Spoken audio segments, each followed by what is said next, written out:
Girard. Monsieur le Président, Monsieur le Vice-président, chers collègues, le plan que nous avons voté l'année dernière était un acte fort pour soutenir la filière nucicole qui avait subi de nombreux aléas climatiques en 2019. Nous avons beaucoup de chance en Isère de pouvoir concentrer un savoir-faire unique en matière de nuciculture, qui a d'ailleurs débuté à Tullin-Fur, berceau historique de la Noyeraie, mais la profession fait face aujourd'hui à plusieurs défis. D'abord, le recul du nombre de producteurs, les conditions de travail difficiles et la précarité qui peut découler de mauvaises récoltes rendent le métier moins attrayant pour de jeunes agriculteurs.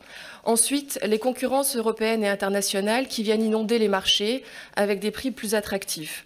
Enfin, les attentes des consommateurs de plus en plus fortes qui veulent un produit de qualité à un prix abordable avec une attention sur des pratiques agricoles toujours plus respectueuses de l'environnement et le souhait d'acheter aussi en circuit court.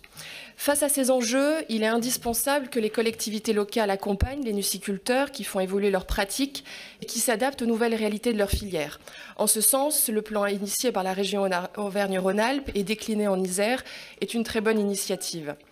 Nous regrettons toutefois que l'accompagnement des nuciculteurs volontaires vers l'agriculture biologique ne soit pas davantage soutenu et qu'il ne figure pas dans le rapport présenté aujourd'hui. C'est la raison de la proposition de notre amendement.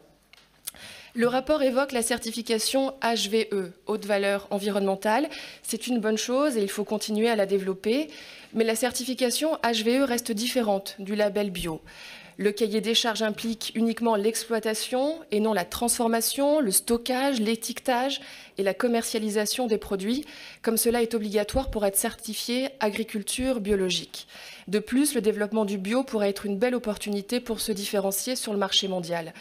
C'est pourquoi nous présentons aujourd'hui cet amendement qui inclut donc simplement l'accompagnement vers l'agriculture biologique sans se substituer au développement de la certification HVE ou la remettre en cause. C'est une modification qui permettrait de valoriser des pratiques différentes mais complémentaires et qui concourent toutes à améliorer l'impact de l'activité sur notre environnement et à offrir aussi de nouveaux débouchés à nos producteurs.